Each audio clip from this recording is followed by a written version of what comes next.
WEHT Local Lifestyles continues.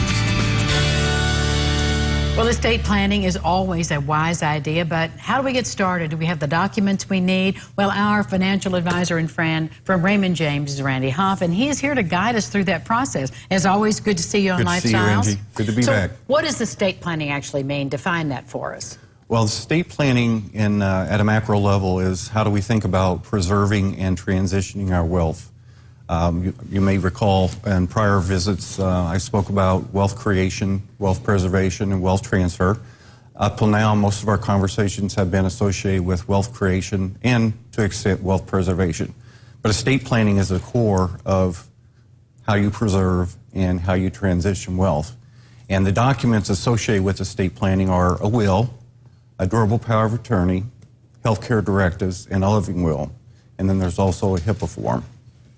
That's a lot of stuff, right? Well, do most people even have that in their home or in their files? A lot of people do not, and that's why we're suggesting. That's why we're here talking about it today. Yes. That's right. Now, a will, I think most people are familiar with. That's the document where you describe the transition of your wealth, how you settle your estate, and things of that nature. With a durable power of attorney, you're naming someone who can act on your behalf for financial affairs in the event you become temporarily incapacitated. Let's say you've had surgery, maybe you're still in a coma induced there, or some reason that you can't make decisions for yourself. That's correct. Okay. Well, in a similar, using that example, another document is the healthcare directives. Now, it's known as by different designations or labeling, but at the end of the day, it's the document that one would have to name the person or persons who direct their health care in the event of a surgery. And then another document is a living will.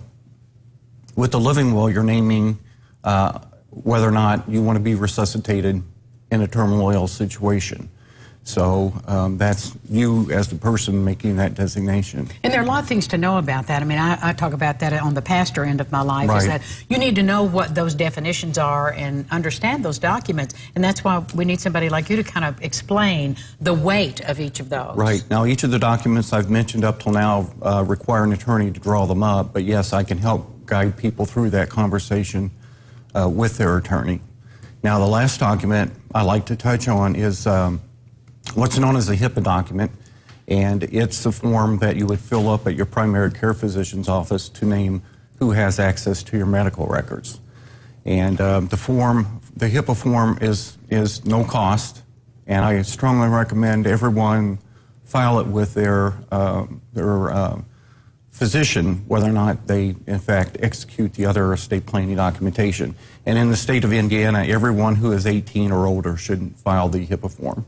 And where can we acquire that? At your primary care physician's office. So just when you go to your doc's office, just say, I'd like to have the HIPAA form. Do they not typically ask you if you want one? They often do, but in the event they don't, then you should ask for one. And then that stays on file with them, and do you receive a copy? Normally, I do not receive a copy of the HIPAA form, but often I'll receive a copy of the other documents because when my clients and I get together for our periodic review, it's helpful to have those documents in place because over time it's inevitable something in your life will change, in which case you may need to change one or more of the core estate planning documents. How can people get in touch with you, Randy? I have two options, phone number being 812-471-2305 or randallhoff.com. All right. Thank you so much. Thank you. Great information as always. Thank you. Great to see you. We'll be back with more Lifestyles. Let's check in. This portion of Lifestyles is sponsored by Randy Hoff of Raymond James Associates.